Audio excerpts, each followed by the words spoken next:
না যে এই সমস্ত জায়গায় আপনাদের মিডিয়াও কিন্তু আসলে এগুলো একটু রিফাইন করে যারা এডিটর আছেন তাদের দেখা উচিত যে কারা এগুলো করছেন। এবং এই যে আসসালামু আলাইকুম আপনি খেয়াল করে দেন, ভেরি ইন্টারেস্টিং। আগে আমরা ছোটবেলায় আসসালামু আলাইকুম বলছি, এটাকে এখন আপনি দেখবেন যে একটা middle class, educated middle class, তারা খুব স্ট্রেস দিয়ে আসসালামু আলাইকুম, এটা এই পুরো বিএনপি জামাতের এই মাসলার মধ্যে শেখানো হয়েছে। কিংবা আল্লাহ হাফেজ, যে খোদা হাফেজ আমরা বলতাম খুব সহজ, এটা আল্লাহ হাফেজ, এগুলো দিয়ে কিন্তু একটা ডিসকোর্স তৈরি করা হয়েছে। এবং ধানমন্ডি এলাকায়, গুলশান এলাকায় এবং এই বিভিন্ন এলাকায় আপনি ইভেন মহিলাদের, মানে এডুকেটেড মহিলাদের এই যে রিক্রুটমেন্ট, আমরা জঙ্গিবাদের দিকে আকৃষ্ট করার জন্য তারা সময় প্রতি বৃহস্পতিবার শুক্রবার তারা বসে একসাথে, তারা মিটিং করে, আমরা এইসব ইনফরমেশন জেনেছি। তো গভর্নমেন্টের গোয়েন্দা সংস্থা বলেন, গভর্নমেন্টের যে সমস্ত এজেন্সি বলেন, তাদের তো এগুলো সবই আছে। কিন্তু তাদের এই ওই যেটা আপনি বললেন যে আপনার যতক্ষণ পর্যন্ত আপনি চিন্তা করেন, শেষ মুহূর্তে প্রধানমন্ত্রী নির্দেশ দিবেন, তারপরে আপনি কোন রিয়াক্টিভ,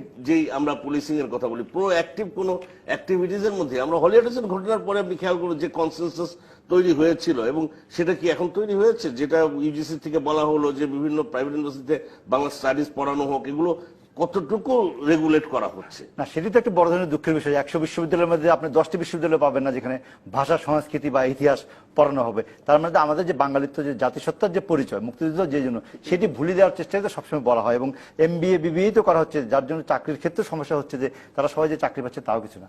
ধন্যবাদ জিয়া রহমান এবং ধন্যবাদ শাহরিয়ার কবি, আপনাদের দুজনকে, এবং ধন্যবাদ দর্শক আপনাদের। আজকের মতো শেষ করছি উপসংহার। ফিরবো আগামী শনিবার রাত 10টায়, আলোচনা করবো আবারও ধর্মের অপব্যাখ্যায়, জঙ্গিবাদ এই নিয়ে। আমাদের সঙ্গে থাকবেন নতুন অতিথি, থাকবেন আপনারাও। এবিসি নিউজের সঙ্গে থাকুন 24 ঘন্টা।